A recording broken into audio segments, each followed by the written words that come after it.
Good afternoon and a very warm welcome to the 62nd edition of Water Talk organized by the National Water Mission, Ministry of Jal Shakti, Government of India.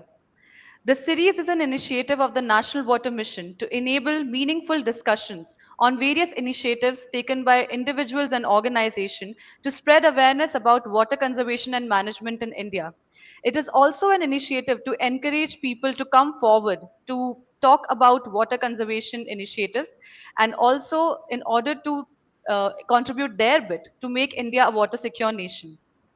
Before we begin with today's session, let us first watch a short video highlighting the role of National Water Mission in India's water conservation journey.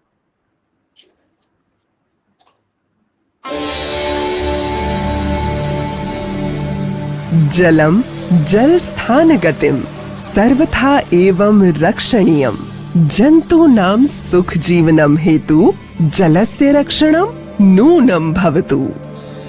जल ईश्वर स्वरूप है, सौम्य, शालीन, जीवनदायक। प्रकृति का दिया ये जल रूपी वरदान पृथ्वीवासियों के लिए सिर्फ एक विरासत नहीं बल्कि एक जिम्मेदारी है जिसे आने वाली पीढ़ी के लिए संभालना आवश्यक है और इस उद्देश्य की ओर पूरी निष्ठा से कार्य कर रहा है जल शक्ति मंत्रालय, भारत सरकार। जल के बिना जीवन संभव नहीं। हमारी प्राचीन परंपरा में भी पानी के महत्व का वर्णन प्राप्त होता है। यजुर्वेद में कहा गया है, आपो हिष्ठा मोयो भोवो, अर्थात इस धरती पर जीवन प्रदान करने वाला रस जल ही तो है।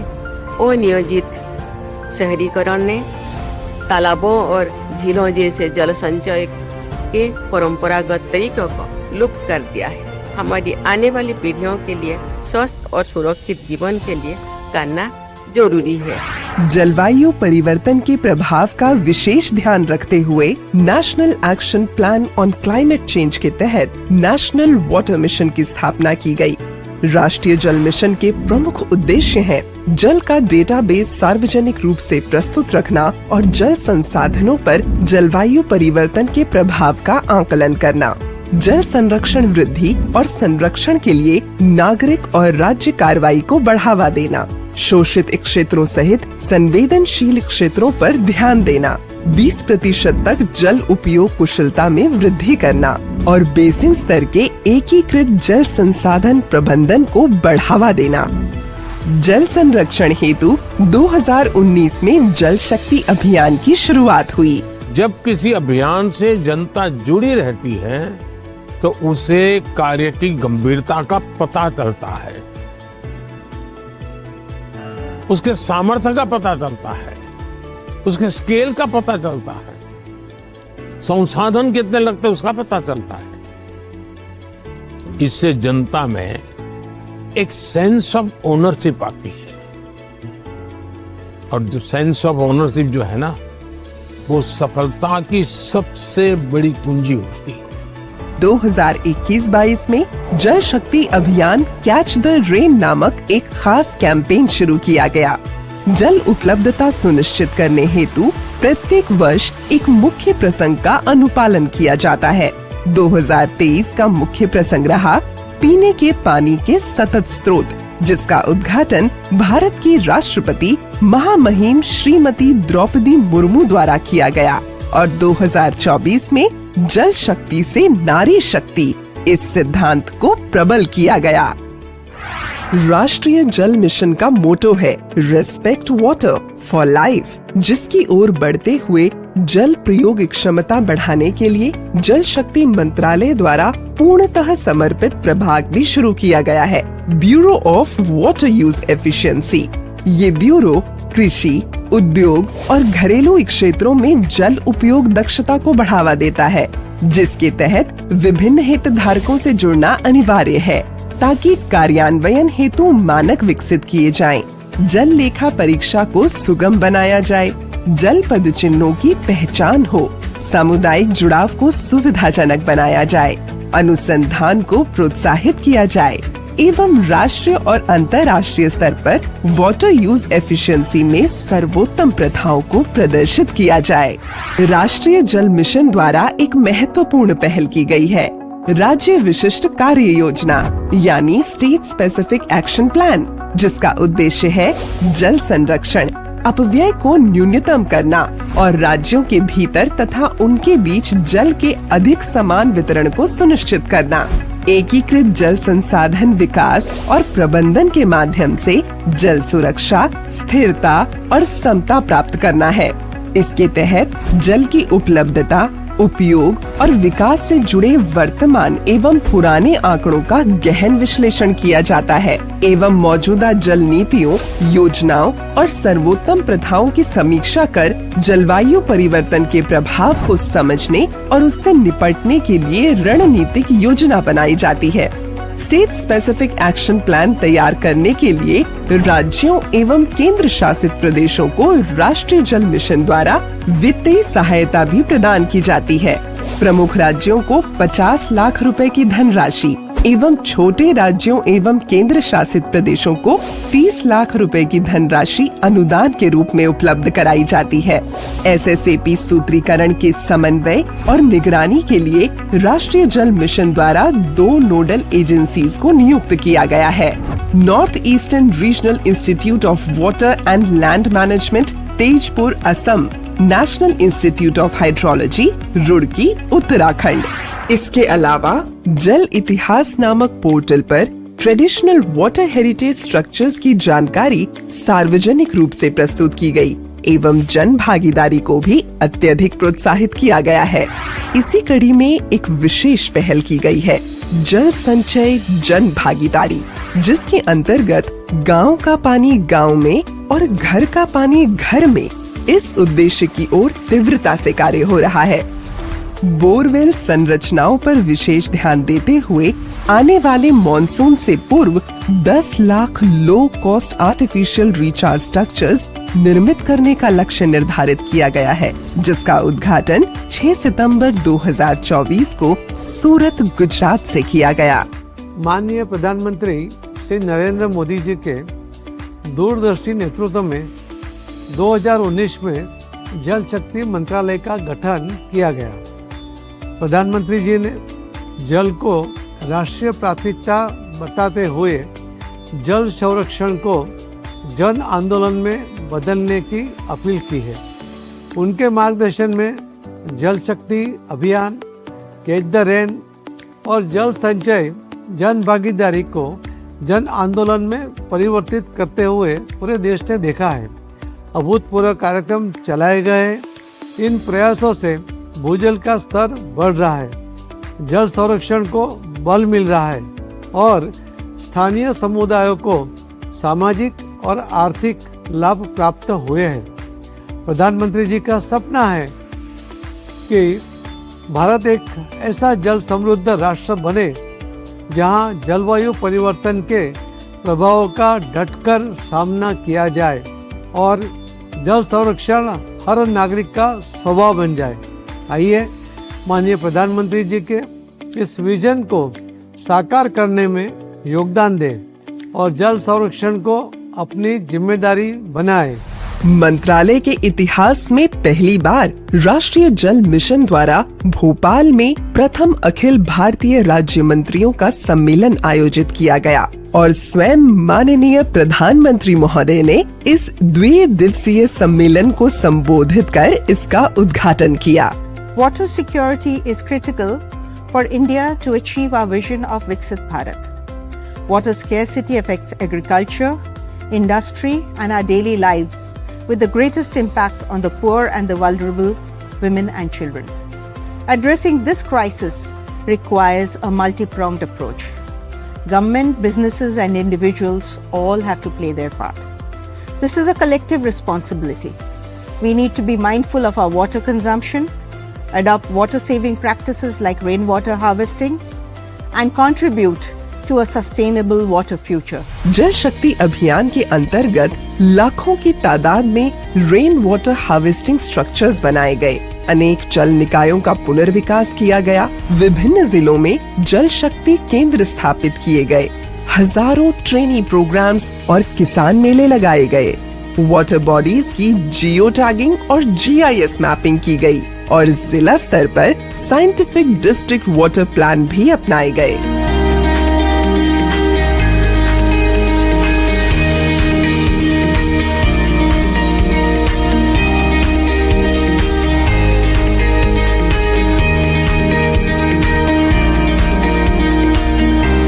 आइए हम भी जल शक्ति अभियान से जुड़े और जल आंदोलन को जन आंदोलन बनाकर जल संकल्प को दृढ़ करें, क्योंकि संरक्षित हो जल तभी बेहतर कल।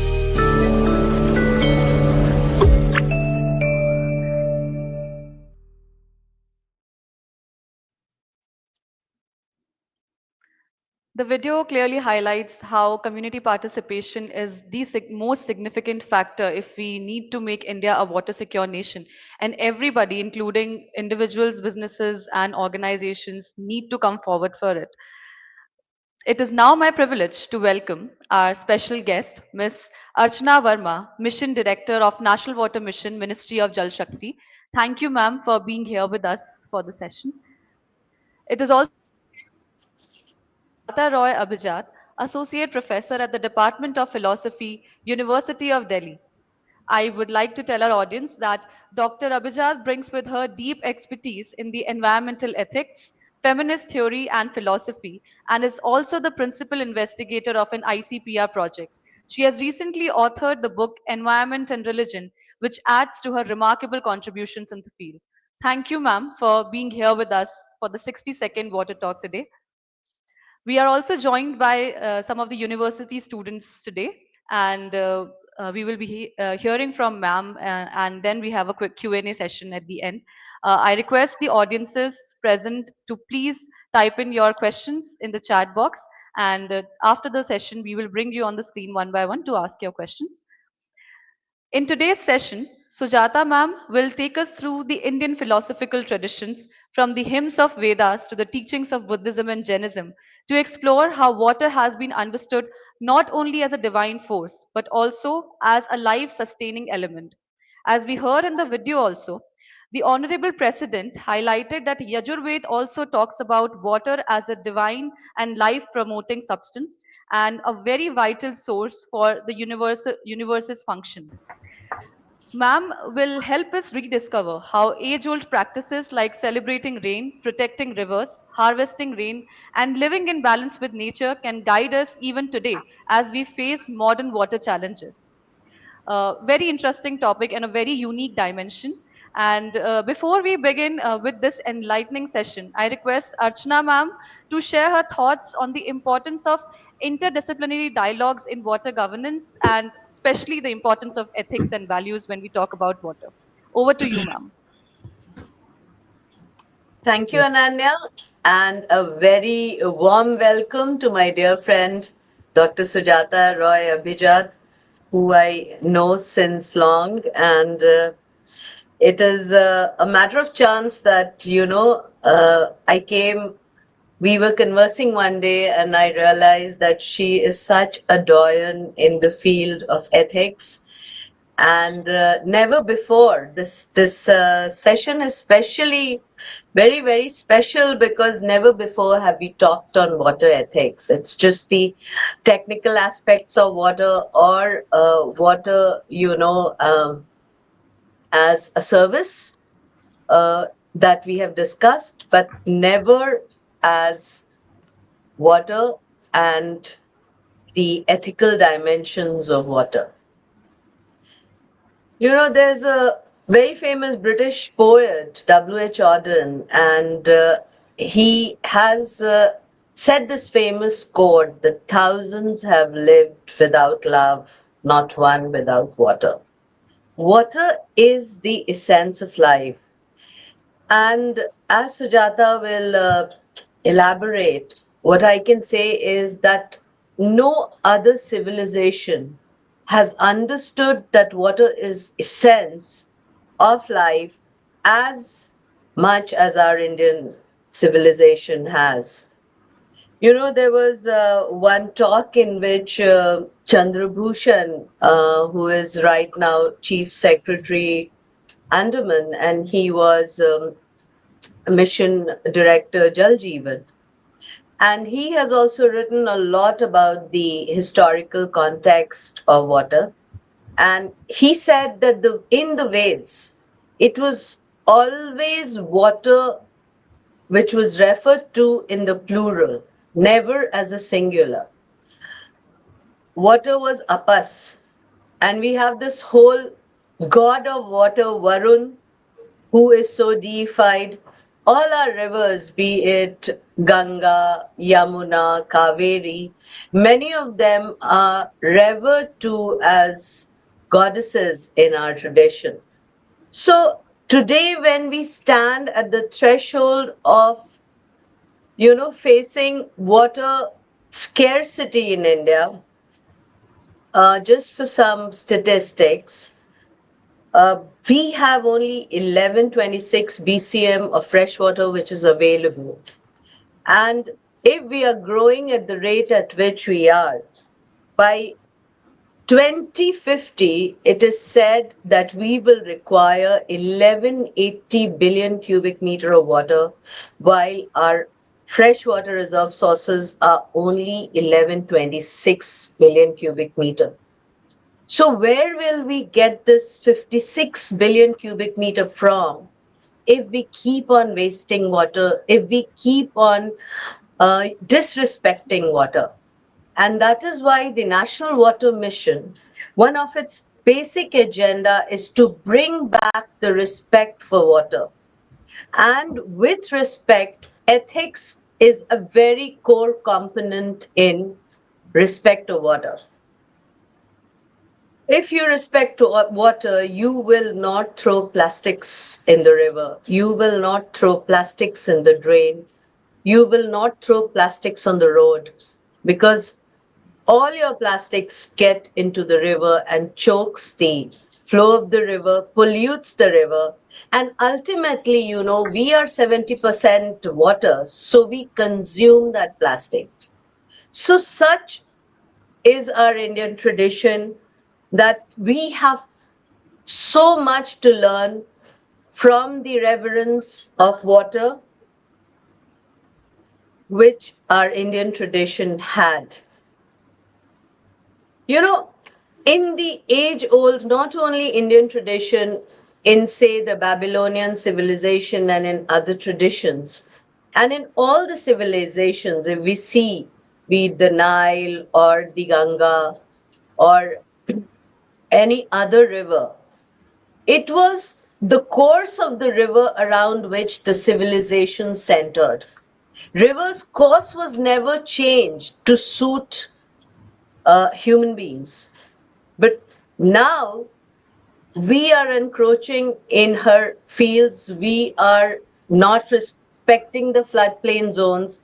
And that is why we are facing, devastation. There is so much inundation of the floodplain zones of the rivers because river is trying to reclaim her territory. And we as human beings are not understanding that it is the river who can survive without us, but we cannot survive without the river. We cannot survive without pure water. So, having said that, it is my proud privilege to again welcome Dr. Sujata Roy Abhijat, who is Associate Professor of Philosophy of Delhi University, and to discuss on this unique aspect of how to take forward water ethics. Because if we develop a perspective of ethics towards water, then I think it will go a long way in changing behavior, in changing our attitude to how we see water as not just a service or, something which comes from the pipe, but like we respect the temples, right? Like we respect the mosque, like we respect the Gurudwara, like we respect the churches, that same respect should be reclaimed by water. So Sujata, we look forward to listening from you on this very unique topic, which I thought was so fascinating that I had to request you to speak on this. Thank Thank you. you. Over to you, Ananya. Thank you so much, ma'am. And as ma'am rightly said that it's a very unique topic, and till now we have been talking about the technical and technological aspects of water conservation. But this is something that will be definitely enlightening for sure. Sujata ma'am, over to you for the presentation. We can have Sujata ma'am's presentation on screen now. Okay, right. Thank you so much. A very good afternoon to everyone. I am indeed privileged to Ministry of Jal Shakti to have given me this opportunity, and to my very dear friend Archana, Mission Director, National Water Mission, to have called me for this talk. And yes, a very good afternoon to all of you, to my distinguished audience, to the students and dear friends. So I think very succinctly put, Archana has just described it. The director has just described that when we talk about water, it needs to be understood beyond that commodity. And how do we do that? We can only do that when we bring it into the realm of ethics. And it is here that the role of the environmental ethicist becomes very important or paramount. Because, yes, we have been trying to look into this problem of water crisis, climate change, sustainability, but probably so far the angle was from a very technological aspect. And as we environmentalists understand, there are no technological fixes for all the problems that faces us today, especially the environmental crisis. Because environment is not a mandate, it is not a commodity that we can treat it as an agenda and then try to resolve the problem. Hence, pitching forward for ethics, I would say it brings it into the realm of philosophy, talking about intrinsic value to the entire system. Why water? If we look into the Vedas, if you look into the Shrutis, the Smritis, the Vedic texts, the Puranas, and also the Bhagavad Gita, Mahabharata, Ramayana, water has always been a very central part. And before I start talking on water, I would slightly deviate that when we understand in the Indian tradition, water, of course, I can't see it in isolation, because in Atharva Ved also, it has been, the Paryavaran has been talked about. And how does one understand Paryavaran? It is a composition of 5 basic materials, Panch Mahabhuta as they call it. And you will see replete uh, references to Paryavaran. So it was not that people were not thinking about it, not talking about it. But today, in the present times, somewhere we have gone wrong, thinking it is a rhetorical text which cannot be understood in the present times or in the present context of crisis. It is here that we'll try and understand that can there be a lucid understanding of what these Vedas talk, what about these traditions talk, what about the religions, the Indian religions, how do they bring the entire Paryavaran into the realm of ethical domain. So yes, when we understand water, we know that it is not just a physical substance, but it is sacred. It is a cosmic force that embodies not only material sustenance, but is at the same time talking about this spiritual purity. And when we talk about water, we should not mistake it to understand as an ontological entity, or we should not talk about preservation only from the perspective of ecological utility. Because we exist, we need water? No, we need to change this very basic thought. It is not just ecological utility, but also for the ethical and the metaphysical significance that water is very important. So, building this framework, within this framework, I will try to put forward my point or position my point that water is an ethical concern in the very domain of Paryavaran, or Vrita Vrita, as it is mentioned in Atharva Ved. And when we try and understand water, let's not focus it merely for the sake of access or distribution. Let's not talk about it merely from the point of view of commodity or human survival. Let's just understand that it is a collective moral responsibility.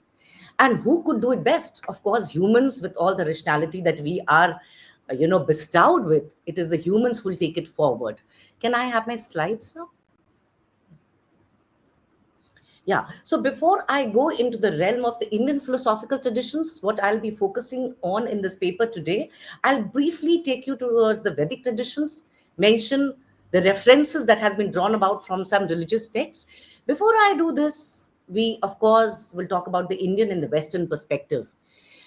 How did Vedic traditions or the Indian traditions understand water or the environment, and what was the understanding of the Western world? So, a very basic difference, a very alarming difference is that the Indian perspective viewed it as a holistic view of nature. The methodology here is holistic. When we try and understand environment, human also becomes a part of the entire paradigm. Whereas in the Western perspective, it is very anthropocentric. If we look into the literature, the common literature that is available for the Western perspective, it somewhere started around in 1970s. It is a very newly emerging branch, because it is in 1970s that we see that a lot of literature developed in the Western world with regard to environment. And one of the pioneer was Historic Root of Ecological Crisis by Lynn White Jr., where she says that the entire West is to be blamed for the environmental crisis. Why? Because the West understands this paradigm on the basis of a Judeo Christian approach. Now, this Judeo Christian approach is nothing but talking about Christian dualism. This Christian dualism is creating a divide, a schism between human and nature. And whenever there is a schism between human and nature, between mind and matter, between man and women, you got to understand that there has to be a hierarchy. And similarly, based on the Western understanding of environment, we created a dualistic understanding of the environment also. Whereas the Indian perspective in the Indian traditional system talked about reverence for nature. And how did they go about it? There are replete examples in the Vedic traditions, in Buddhism, in Jainism, which talks about nature being sacred, which talks about a spiritual connection, talks about integration, interconnectedness, and the religious ideas not only promote respect for all life forms, but also they take into cognizance the idea of human benefit. Whereas the Western perspective, nature was just a source. If you reflect upon some very important writings from the Psalms and the Genesis in Christianity, you'll be alarmed that there are certain lines in the Psalms and Genesis where it says man have dominion over everything that exists upon earth, thereby saying that the earth is a resource. Everything that flies, that crawleth, that swimmeth in the ocean, if you give man the dominion, this is where the perspective changes. Whereas in the Indian perspective, we understand that when we talk about environment, the concept of environment is integral to human identity. There is a relational aspect between humans and the environment, and they coexist. It is a symbiotic relation, they coexist, and this cannot happen without sustaining nature. Spiritual practices and ecological sustainability are intertwined in the Indian tradition. And here, when I talk about the Indian tradition, I would say that it also includes Buddhist, Jain, and also the other Indian religions which have emanated in this part of India, in the Sapt Sindhu region, as we understand in this geographical domain. Yeah, the next. So, there has been a diversity of intellectual traditions. Where does it draw its strength from? When we talk about Indian traditions, it draws its strength from Vedantic traditions, from the Buddhist traditions, from the Jain traditions. And here it talks about the idea of interconnectedness, non-violence, ahimsa towards all. And there are a lot of ancient texts which supports these ideas, so we can draw this philosophy by exploring into these religious texts. Whereas in the Western world, we see that when they talk about environment, it has emanated as a reaction because in 1960s the Western world was already perceiving that there was a lot of environmental crisis, and this crisis somewhere pushed them to think into the realm of environmentalism. So we see a very distinct parallel between how Indian tradition has gone about it and how the Western world is thinking about environment. Western world still thinks environment is a problem, outside us. It is a sphere outside the human existence. So this dualism, the mechanistic worldview, which was propelled further because of the technological advancement, because of the age of enlightenment, because of the scientific revolution, humans are endowed with the facilities that we have today. So this somewhere propelled that everything that exists on environment are mere tools for human use, and this dualism has contributed to the exploitation and to the degradation of the nature in the present world. Whereas in the Indian tradition, if you reflect back, you can see Rig Vedas 1500 to 600 BC. And as I mentioned, that these examples, these hymns and texts have already talked about environment and upkeep, and they draw its strength by making it sacred. They give it a sacred quality. Nature has always been revered as sacred. Rivers, mountains, forests, animals, plants, they are all talked from the perspective of biocentric behavior. They have life. Even the abiotic things like rivers, mountain, forest, they were given a sanctity. They were given a sanctity of life. Religious rituals which we practice in today's world seems to be revolving around these beliefs that we have. And as Archana ma'am just mentioned, that it cannot be carried forward if the knowledge systems does not support the culture, and if the culture is not supported by the local belief systems. It is the local belief systems which propels us to go back to the religious texts and try to understand how environment has been looked upon in the Indian tradition. Yeah, the next one. So, ahimsa, as I mentioned, there is not only discussion of ahimsa and ecological ethics within the realm of Indian traditions, it also, there are dharma shastras, which is talking about the dharma towards the environment. And here, environment is understood as a concept which is embedded within our philosophy. There are ethical practices in Indian traditions which promote ecological responsibility. We call it dharma towards the environment. You can call it ecological stewardship, urging humans to live in consonance with and in balance with the earth. Whereas in the Western world, we see that the crisis of 60s and 70s, of course, precipitated some action.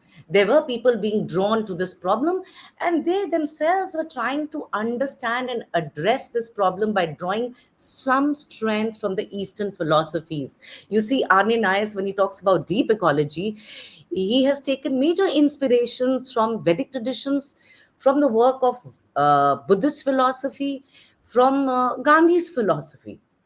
Swadeshi, Swadhyaya. He's taken a lot of inspirations from there. However, though they have taken inspiration, Ramchandra Guha critiques the Western environmental movements. He says deep ecology is too rooted in the Western understanding of dualism. It is trying to adopt the Eastern traditions, but it needs a further, deeper cultural shift.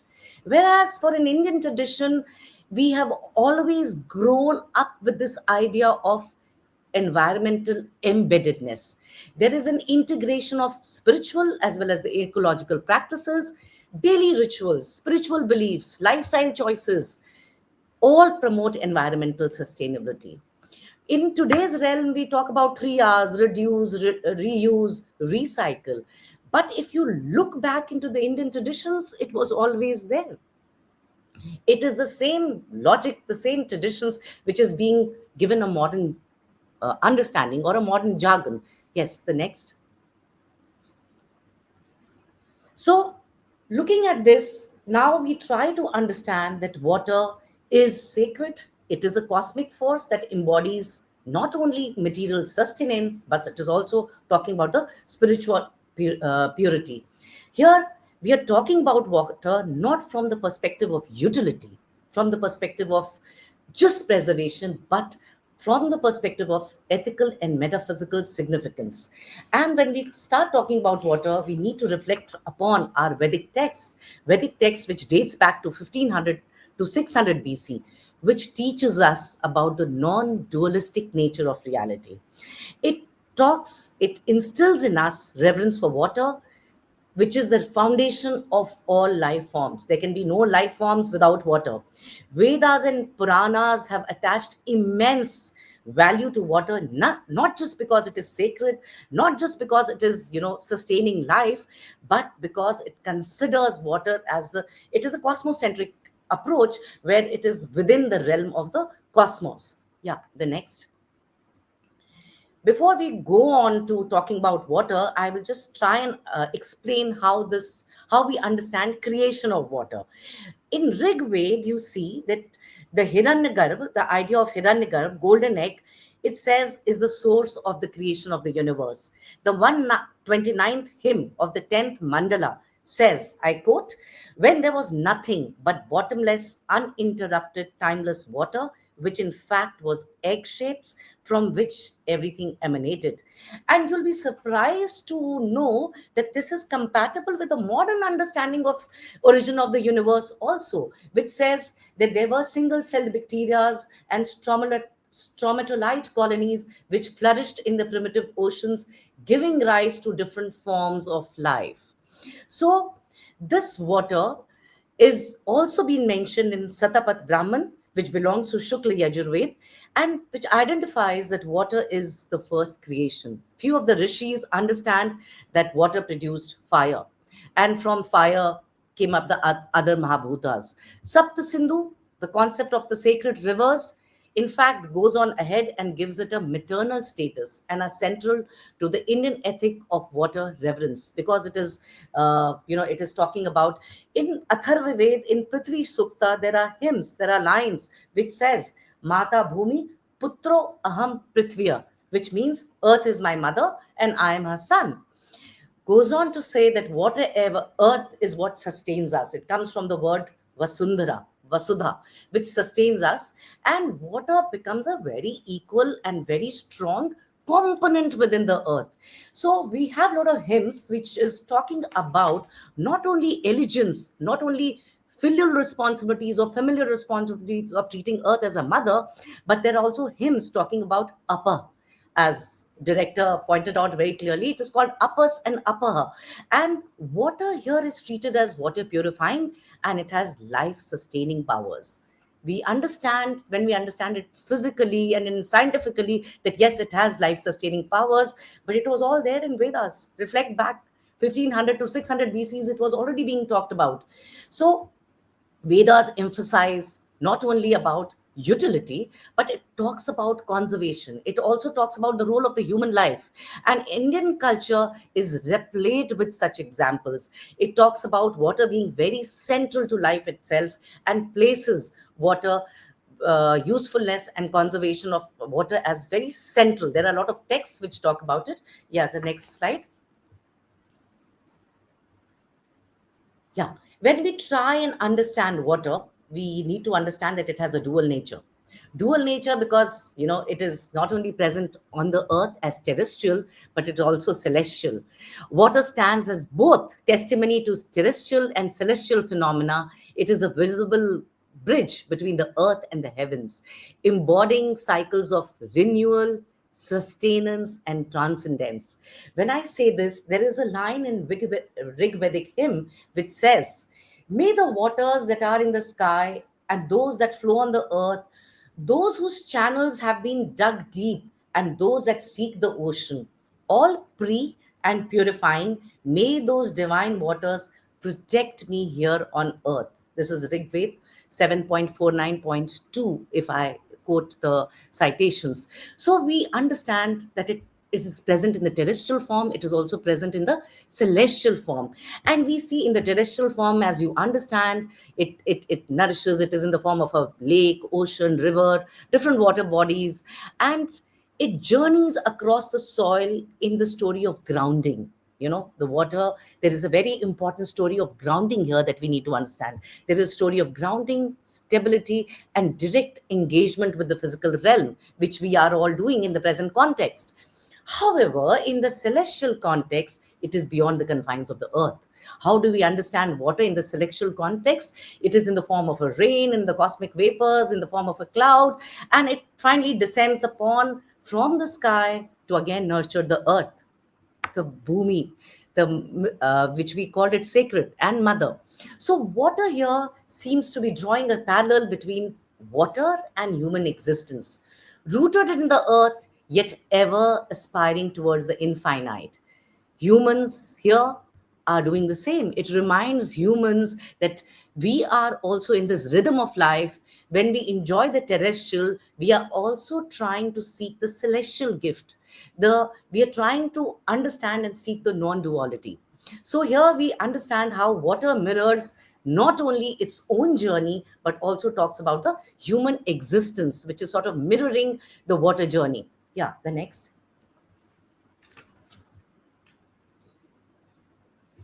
So I think the director has already talked about. She's taken few points away from me. The Vedas are replete with examples where we understand that there are water deities in Vedas. Say for instance, Varun, the god of water, the ocean in Vedic age, he's considered to be a god of within water, and his vehicle is crocodile. See, when I say his vehicle is crocodile, let's not understand that it is just a vehicle. It sort of makes us understand the coexistence between water and an animal body. Apus, as mentioned, a water deity is invoked in 4 Rigvedic suttas. It talks about mother, water being mother, and sometimes even as a lord. Indra and Prajanya, water deities, are mentioned in the Vedas. Indra, who holds a weapon, is said to have created path for the water. If you go into the mythological stories, if you read the Vedas, it creates a path for the water, and Indra is also considered as the god of rain. In Atharvaved, which is a very important component because it also enshrines within itself the Prithvi Sukta, we find mention of Mitra and Varuna. And they say when Mitra and Varuna get together, water is formed. Are we to understand in the present context that it is hydrogen and oxygen? I really don't know. Okay, so Varun and Indra, they are hailed as gods of cosmic waters and rains, symbolizing divine control, symbolizing blessing. Okay, so we see that when we try and understand water and to give it this sanctity, to talk about it as sacred, we have enough examples which supports it. Yeah, the next one. Right. So apart from it drawing its references in the Vedas, we also see that there were, what we are talking today has been discussed in terms of rainwater conservation, in terms of water conservation and ethical practices. The ancient text, Krishi Parsar, and also known as Krishi Paddhati, discusses ancient agriculture systems. It talks about rainfall, it talks about measurement systems. It was all developed. The Brihat Samhita of Varavimira explains the importance of water and the hydrological utilities, the hydrological cycles. There is also a sacrifice which the kings would perform, which is called Karistvas, which is to bring rain. So rain has always been very important. Highest priority is given to conserving water because it irrigates the agricultural fields. Agriculture is very important. We saw how there was a green revolution. India was suffering from famine post independence, and how could it flourish? It could only flourish on account of irrigation. Why do we say Punjab fares better as compared to maybe some other states? Because it has a solid, robust canal system irrigating the lands. So Rig Veda states that water should be protected regardless of its form or location. It talks about the hydrological cycles, and it says water is never stationary but it continuously evaporates. Talking about the dual and talking about the celestial and the terrestrial. Rig Veda also places great emphasis on water conservation and states that all types of water in the universe should be conserved. So we had these wisdoms, which are called ancient wisdoms in our traditions, talking about conservation also. Yes, the next slide. Apart from, yes, water being very relevant, very important for irrigation, for agriculture, because India primarily was a agricultural country. We draw our sustenance, one of the basic modes is agriculture. We also see that water has been talked about in the Vedas for its medicinal properties. Charaka Samhita, Sushruta, Samhita have all said that the water produced by the clouds, when it falls on the earth, it has no taste, no odor. However, it has healing properties. And when they say it has healing properties, it says it has all healing balms and herbs within itself. Is it talking about the mineral water that we consume today? Is it talking about the water laden with the kind of minerals that you actually consume if you can have for your sustenance and for your economic and for your physical well-being? So sun and air are described as the natural agents. And how do they play a very important role? They play a very important role in cleansing, in maintaining the sanctity and the purification of water. It also emphasizes upon the consumption needs, how it should be needed. Apart from this, of course, ritual practices in India, in the Vedic traditions, and later has been very, very significant. So there has been we have to talk about the sanskaras. Okay, so there are 16 sanskaras in total, and none of it can be indulged with or employed without use of water. Say, for instance, when we indulge in these sanskaras, there is this practice of achaman, there is the practice of tarpan, there is this concept of jaladan, and water seems to be very central even in the ritualistic performance that we do in our day-to-day practices when we do our pujas in our day-to-day activities. Yeah, the next one. So Vedic literature not only draws its sustenance by giving the citations as to where water has been talked about, we know that it is also talking about resource management. It is talking about water management from in a very different sense in what we do today.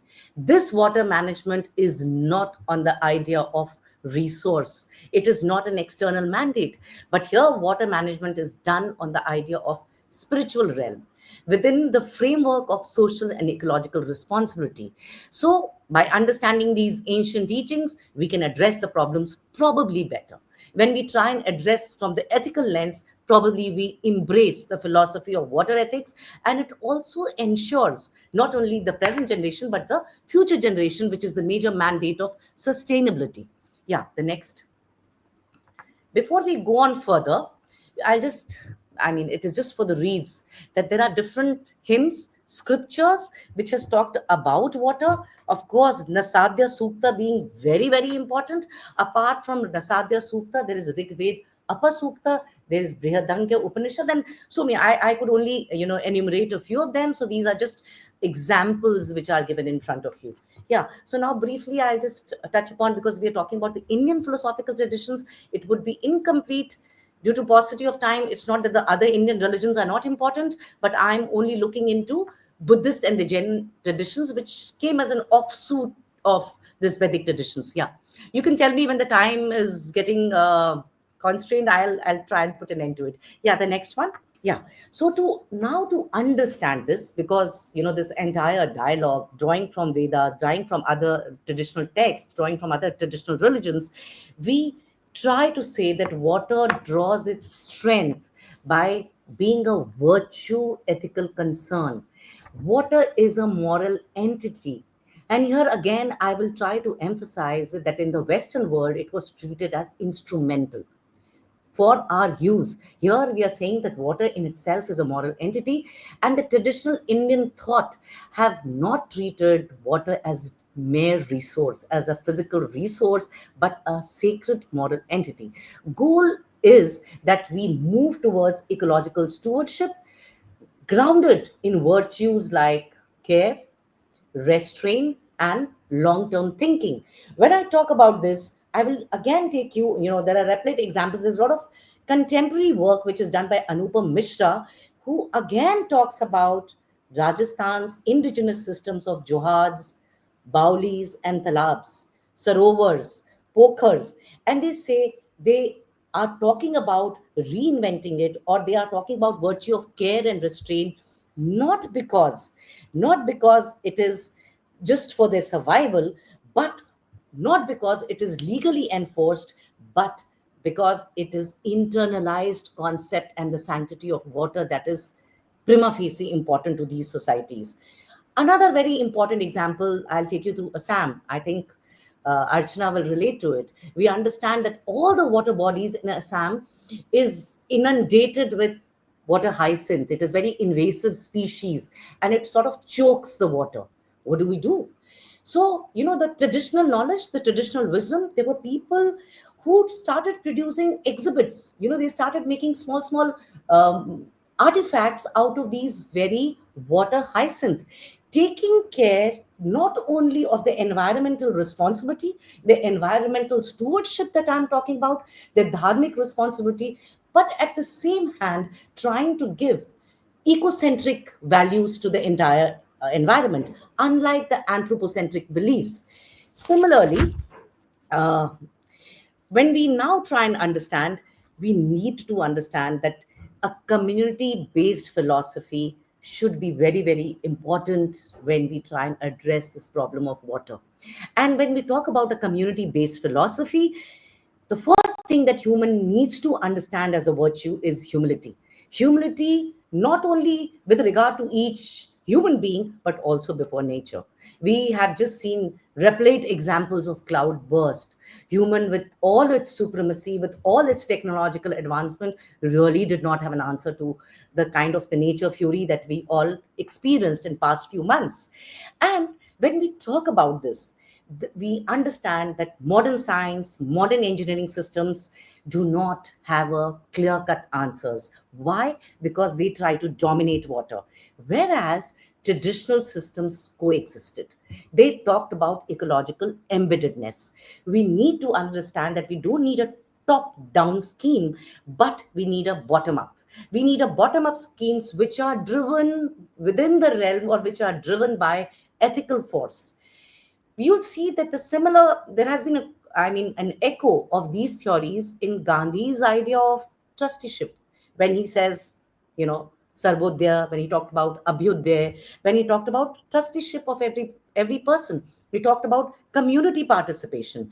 And this community participation stands in sharp contrast to the anthropocentric understanding of the West. It is with the ecocentric mandate that we move ahead when we talk about preservation of nature. And it is supported by our understanding of sacral quality. When we try and understand history, we know that history reminds us that the intellectual traditions and human lived experiences are mutually constitutive.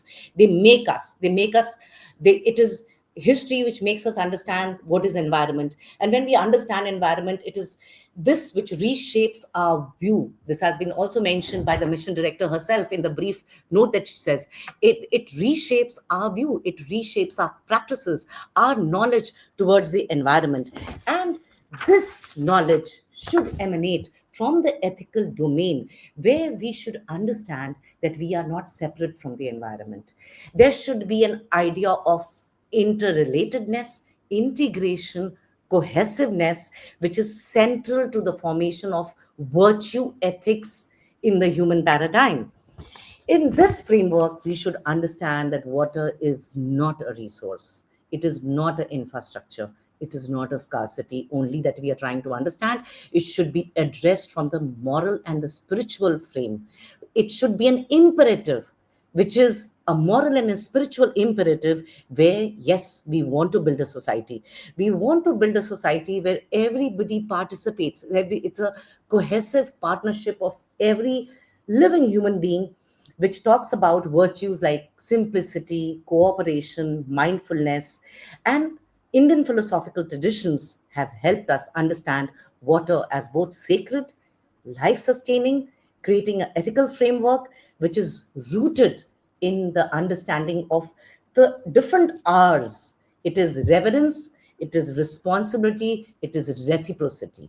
It is not the present R's that we understand in the technological sense. It also talks about duty, which emanates from Dharma Shastras. These insights become very relevant when we try and see, or when we try and understand the sustainable use and the ecological balance. To sum up, a very important line from Rig Veda: waters are indeed life bestowing. May they sustain and protect us. Thank you. Thank you so much, ma'am. Very interesting presentation, honestly. And thank you for highlighting the different ways in which water significance has been perceived in different spiritual texts, and how societies from the traditional times to till now have been engaging with water in different ways. And thanks a lot for such a unique take on water conservation. Uh, I would request Archana ma'am to please share her thoughts on Sujata ma'am's presentation, and then we can have the Q&A session briefly. Ma'am. Ananya, can we first have the Q&A and then, Sure. I know I have I stepped can out. Yes. sum up? I really stepped the time. I have gone No, about it in No, a very that's lengthy way. okay. It was yeah. brilliant. It was really Yes, ma'am. brilliant. Okay, so we have the Okay. students with us. They have some questions, so we can go one by one. We can start with Jayati, and then we can go as I see people on the screen. Jayati, your question, please. Hello, good afternoon, everybody. Am I audible? Yes. First of all, much thanks to the Ministry and, of course, Archana ma'am for conducting such a unique talk. And then Sujata ma'am for such an engaging presentation and also points that we usually bylook when we talk about ecological perspectives and environment. But while I agree to the point that she made that we do have a more embedded approach to environment, and then in India we have deep religious reverence for rivers like Ganga, Yamuna, and all. But we cannot deny also the fact that these certain rituals that we perform also end up polluting the river water bodies as such. And so other than their spiritual significance, rather their very own spiritual significance sort of hinders the ethical water use. So what are your views on that? Yeah. I understand that in the present context, especially we all are sitting in Delhi, so we have seen how Yamuna is today. So there is a spiritual framework, but somewhere I agree that it fails to inspire us, to legitimize the pollution that we are creating. However, having said this, we need to understand that there has to be a spiritual re education around this. And how would this happen? This would only happen when there is a reinterpretation. There is a regulation also that comes up, if there are these religious festivities which happen in and around rivers and waters, there has to be some regulation around it. Saying it is a religion does not absolve us of all the sins that we commit by defiling the water.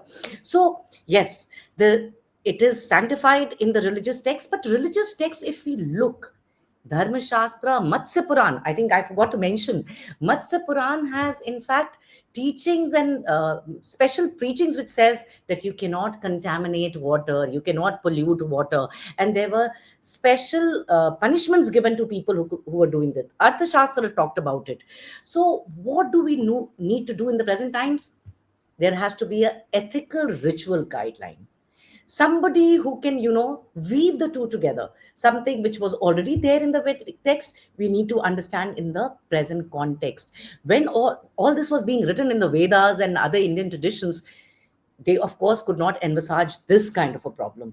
And once we do this, probably we'll be able to meet out the problem that stands. I also agree that there is a sort of a cognitive dissonance here, dissonance between what was taught and what we are practicing. This epistemological gap needs to be fulfilled, and all of us here are important stakeholders in our own rights. We as you as students, I as an environmental ethicist, if I can call uh, director madam in her capacity, government in her capacity, but let's not blame government or let it not be just a government mandate. Environment concerns all of us. So we need to understand that reverence automatically does not become care. Reverence needs to be reinvented in the present light. Spiritual significance in the present light through ecological lens will somewhere give us an answer.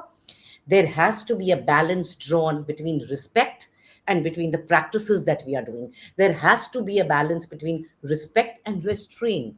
Why not look for, eco-friendly measures? I mean, a lot of us are already doing. When you do Ganesh Chaturthi, a lot of people are already making idols out of, something which does not contaminate water. Why not reflect upon that? Why should something be sanctified just because it was in religion, or probably it was given in religion?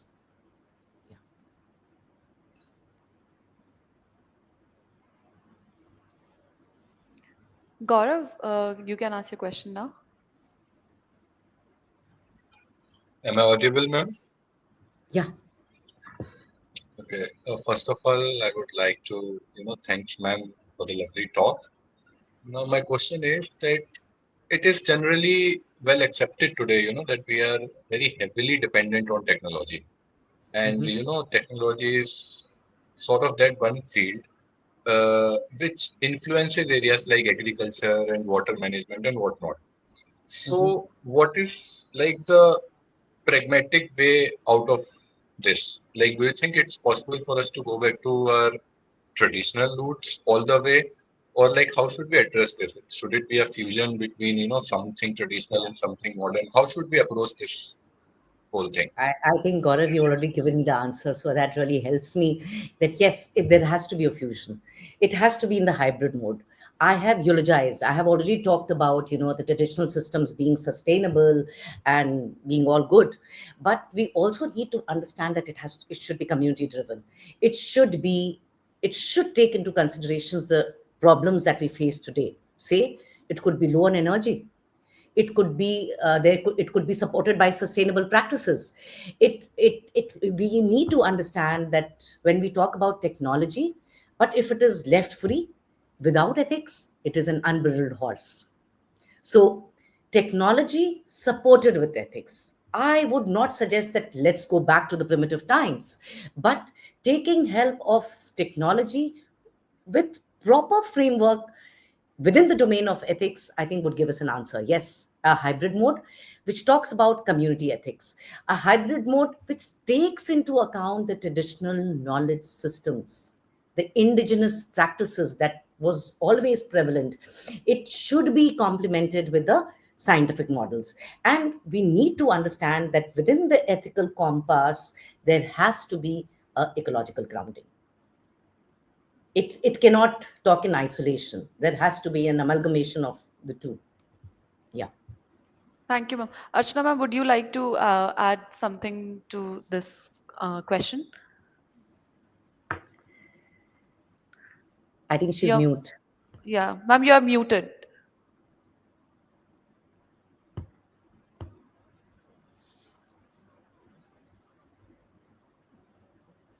I'm sorry, I'm in the middle of some important file work. Just go on. I'll submit in the Okay, end. I'm okay, listening to got it. it. Okay, got it. Thank you. Vishnu, we can have your question now. Please ask your question. Yeah. Am I audible? So, thank you very much for this enlightening presentation. In your presentation, you mentioned about of water hyacinths in Assam, and in many parts of India, especially in rural or tribal regions, we still see a deep sense of ecological stewardship when it comes to water. So, from your perspective, how can these traditional balanced approaches influence our broader national water ethics? Okay. So I think this is very interesting because when I talked about water hyacinth, I also talked about the ecological stewardship that with which we move ahead. And this is a very common practice in India, right? Whether we examine the Johad, Bauli system of Rajasthan, or we talk about the sacred grooves enshrined within itself certain ponds, like, uh, I mean, of course, Golden Temple and Pushkar is not a sacred groove, but we have seen the relevance of water even within the religious domain, talking about reverence. So, tribal communities have always engaged with water. There are a lot of festivals which happens in and around water, Magh Mela, Ganga Dashera, of course, Kumbh Mela. So, when I talk about these traditional practices, I say that they should also be informed. Of course, they are participating, it is participatory, but it also needs to be an informed practice. Informed practice looking at the present problems that we all are facing, right? How would that be? It would only be possible when there is a sharing of knowledge. Then, and apart from sharing of knowledge, it is supported with this idea of restraint and reciprocity. And we we need to make them understand in the present context, also them somewhere, even there they are going wrong, that water should not be treated as a commodity. It is scarce, and mission director has mentioned in the beginning, it is very scarce. And we need to see how traditional practices along with sustainability, along with the ecocentric values, can move forward.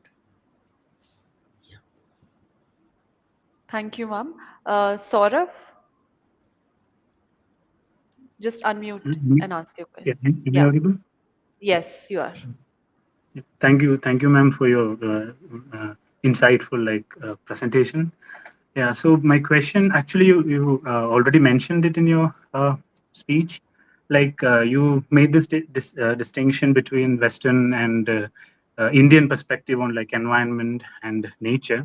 So you said at the heart of Western civilization there is this dualism. But when it comes to Indian tradition, it is a sort of unity in case of nature. So my question is like, are we to understand that this is a rigid philosophically? Is it a rigid monism, or is it something like the ecofeminist like Wal Plumwood and all says? It's a unity. Within that unity, there is actually a space for nature's independence, or not completely dependent on human, but nature has an independence at the same time. So that's my question. Yeah, thank you. I think that's a very engaging question, because yes, we need to understand that when Western world was talking about it, it emphasized on the Cartesian dualism. It was talking about human nature. It was talking about human as subject and nature as object. The minute we do this, there is bound to be a hierarchy between the two. So Indian tradition, of course, it is monistic. But here, when I say monistic, it is the Brahman, which is Brahma, which is manifested in all things. It dissolves the radical dualism. Okay, say you can reflect upon Sankhya's understanding of Purush Prakriti. One is consciousness and one is inert. So though yes, it is monistic, it is uh, it is monistic, but it is qualified monism. Okay, it talks about non-dualistic orientations. It is saying that it is not trying to erase the distinctions. It is trying to talk about unity in diversity, bheda bheda, though there are differences, but they are all together. So it is a shared ontological unity that we are talking about. And deep ecology, which was criticized by Ramchandra Guha because it is talking about sameness, it is, though it talks about diversity, it is also talking about sameness. Here in Indian thought, they celebrate or they emphasize difference within unity.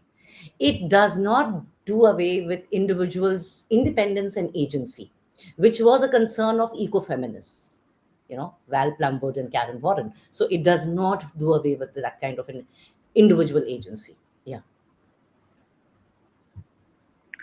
So, Dakhya? Yes, thank you so much, ma'am. So, I would not take too much time. We live in a world where there is water scarcity, and whatever water we have remaining is also being contaminated. And after your presentation, do you think that we need to go back to our roots and like study Vedas once from the beginning, maybe introduce them to the school at a very elementary level? Do you think that would help us sort of understand and respect water the way it should have been? And what are your views on that? I think that's a very, very important point. Now that the mission director is here, I think we should implore upon her to make these changes in the HRD. And I'm sure she'll put on our word there, because, when we try and understand environment, unfortunately, the approach is very apologetic. Why do I say it is apologetic? There is a very good work done by John Hott, who mentions that there are three approaches to environment. He mentions one approach being apologetic, and I'm carrying forward the same view. Apologetic because somewhere when we are talking about environment, it is introduced to us at such a later stage in life. in college, higher education, in PhD. These students are like doing PhD, and now they're talking about environmental ethics. Why not talk about Paryavaran, which was mentioned even in Vedas from the very beginning? Why can't it be introduced at the elementary level from the schools? Because we see that these small kids are ambassadors in their own making. Say, for instance, do not burn patakas, fireworks during Diwali. They make a huge dent when they implore upon the parents that they cannot go and buy crackers from the market. So yes, when we talk about environment, we need to understand that, of course, reverence and all is very good. But when should it be talked about? It should be talked from the very basic level, initial level. And here, not only environment plays a very important role, but philosophy should also be inserted. I'm pitching in for that. Yes. Thank you, ma'am. We have a couple of more questions from people who have not joined here and they're not able to join because of some network issues. There's a question from Avantika Kalita.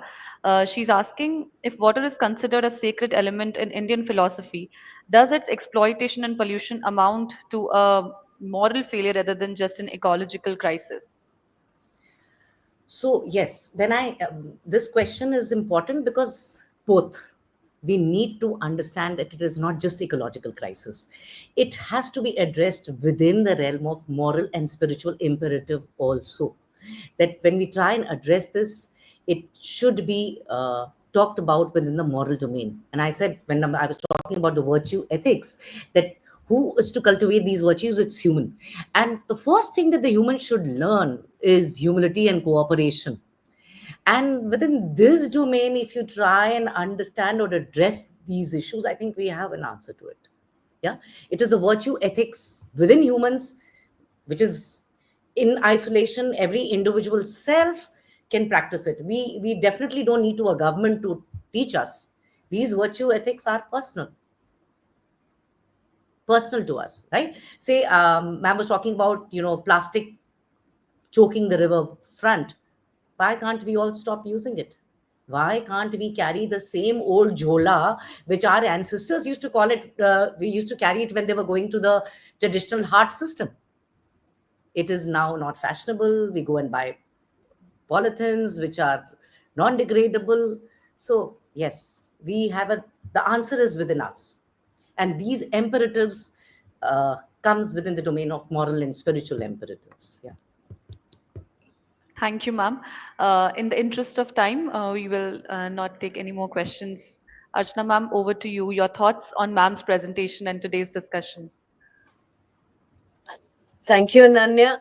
Sujata, it was beyond brilliant. I think it is one of the most interesting sessions that we've had because it has just covered a topic on which there is fundamentally very little research and also very little is written on it, and it doesn't inform policy as such. But taking cue from your presentation, I think we can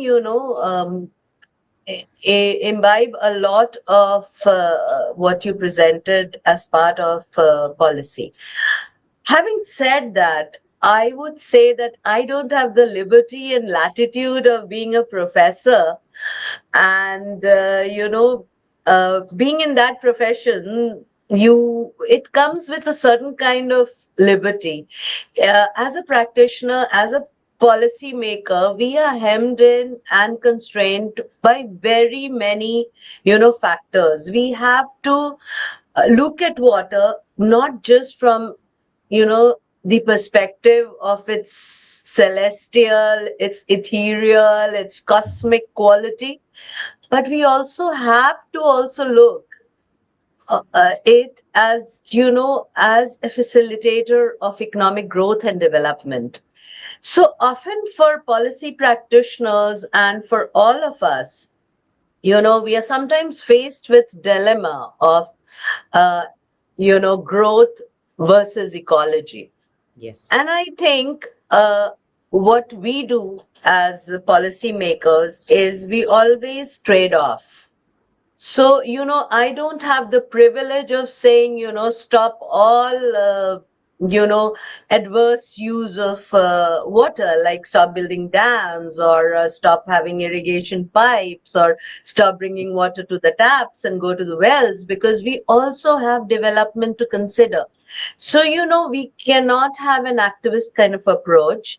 And therefore, it is very essential for us to listen to professionals, to academics, and to imbibe what is best in their perspective, but also somewhere to trade off, because you see, as Sujata has also mentioned, it's difficult to go back to the old times. We need water for our industries. We need water for our domestic water supply. We need water for our homes. We need water for agriculture, which may not be the best way in which water is being used.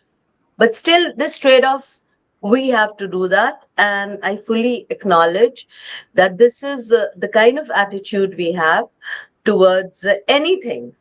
But yes, I totally agree with Sujata that, reverence and respect. Now we have this 5R concept in National Water Mission. It starts with respect.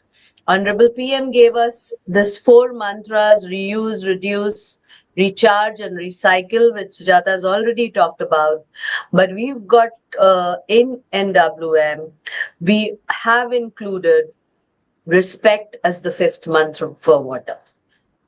And as far as to the question of whether it is included in schools, I am happy to report that we have taken water as a topic in the with the Ministry of School Education, and there has been a lot of inclusion of water in class, in grade 5, in grade 8, 10. So NCRT books have been revised, and a lot of inclusion has happened. Ministry of Education has been, in fact, a very great partner. They have also, like Sujata was saying, they have circulated Assam's concept of Jal Doot, where school children are water champions, to pan India implementation, and they've asked all states to follow or to make similar programs like the Jal Doot program of the government of Assam. Plus, under the National Water Mission, children are a very important category for us. We have MOUs with, NGOs which work on children. We organize workshops. And I generally, when I go to attend these kiddie workshops, I'm amazed at their knowledge. And we learn so much from them. And you know what Sujata was saying with regard to disrespecting water, I completely agree.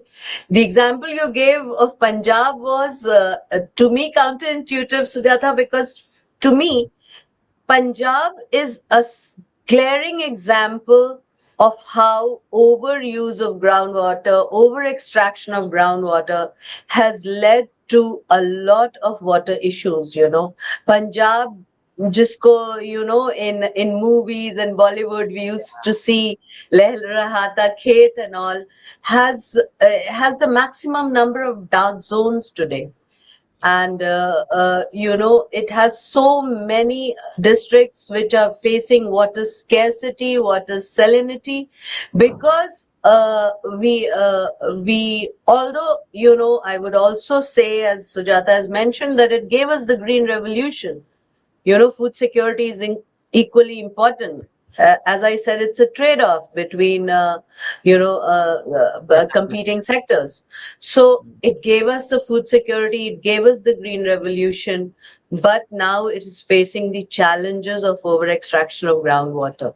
So I would say that yes, that is why under the mission, we are always advocating sustainable use of water, and starting from childhood. I would say that I used to always keep the tap open and brush, and it was my daughter who had studied in school who said that, Mom, don't waste electricity and water. So it should, Sujata, I agree, it should start from there. And we are making efforts to ensure that, it is embedded in curriculums. And water is not just considered, as you said, a molecule of hydrogen and oxygen, but something which is to be revered. There were a few questions in which, Ananya, you wanted my response. I was a little busy. Yeah, What one was of it with them, regard to? Yes, rituals. One was yes, rituals. yeah. So Sujata, I think, has already clarified that, government policy and government enforcement has certain limitations. Like faith is so personal to a human being that if you say, "Ki stop doing puja and stop polluting the rivers." So yes, we have to be mindful. We have to use biodegradable offerings, and these harsh oil and soaps are really polluting the river. And so while we have to be the government has a role in responsible waste disposal. Public also has a role in responsible offerings and rituals. And I remember seeing somewhere that all these flowers that, are offered, somebody is turning them into Yeah. something in Varanasi or some such. Like So, agarbatti incense stick. Yeah. into incense sticks. So we also need to have, that was a very interesting question. We need to develop alternatives for these kind of offerings. Plus, we need to switch to biodegradable offerings, as a mark of respect. Was there anything else, Ananya? There's one more question, if we have the time, from Rakesh No, no, Kumar there Mishra. was something on which you wanted my response. It There was was a a question question. by Vishrut, I think, about maintaining a balance between technology. What was your question, Vishrut? You had I asked a think question. Okay, I was thoda sa, busy with office work, so I No was problem. not listening Yeah, Vishrut, can you sometime. repeat your question? So it was like water hyacinths are being converted into the products. So how does this idea of technology can be spread across the borders of our national water security, that uh, the Okay, things that okay, are I get it. So under the National Water Mission, these kind of experiments which are happening, not only various in Assam, as she said, it's being marketed. Even in other states, they are being made into ropes, and even biodegradable solutions, which are nature-based solutions, are being promoted. So we are doing all that, and trying and we are sharing best practices with the districts, with especially we are going ahead and promoting nature based solutions as much as possible, in situ solutions. But at the same time, not everything can be nature based. We have to have a trade off. We have to see that development is not hindered, irrigation gets water, drinking water is there, because be it as it may, whatever Sujata says, sapiens, rule the planet, which I don't know whether we should or not. But yes, as far as practicable, we should try and save the planet. But at the same time, there are some modern conveniences which we have to, as especially as practitioners, it's always a trade-off for us. It can never be just a tunnel perspective that do this and don't do that. That should have sent me to academics or an activist, but I'm in government, so I always propagate a balanced view. And of yeah. course, as our Honorable Prime Minister always says, that, water has to be linked to community. He says that, Jal Andolan can only happen if there is Jan Andolan. So Sujata's whole, perspective, if it is converted to actual community participation, which we are really trying under, trying to reach out to the youth, you all, through all our water talks, DM dialogues, IC measures, a Yeah. social media presence, is that, uh, you know, um, to basically take forward Honorable PM's view of Jan Bhagidari Yeah. in water. because that is the road ahead for us, and that is why especially we need you youth, as you know, as our ambassadors of water.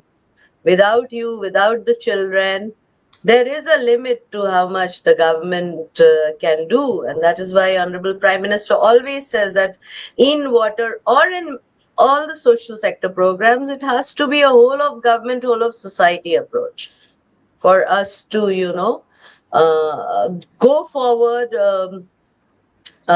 develop, but also sustain the ecology. Mission Life is a shining example of his vision, where he seeks, curbing on unbridled consumption, and says that there should be balance where ecology is also honored, development is also honored, in the last mile, and equity is also honored. So I hope I've answered all the questions, Ananya. I have a meeting, so I think we can wind up with your summing up comments, or Yes. and Thank you thanking so much. Sujata and Thank all the you. students again. Yeah. Yeah. Thank you so much, Archana ma'am. Thank you, Sujata ma'am, and thanks to all the students for joining us today. And thank you to our wonderful audience. Thank you, Sujata ma'am, once again for bringing in a very unique and interesting perspective about water and water security. And as Archana ma'am said, that a balance has to be struck between conserving water and developmental initiatives. So yes, I hope that is the way we can go ahead with. Thank you everyone for joining us today, and we will meet again for the 63rd edition of the Water Talk series. Thank you so much, everyone.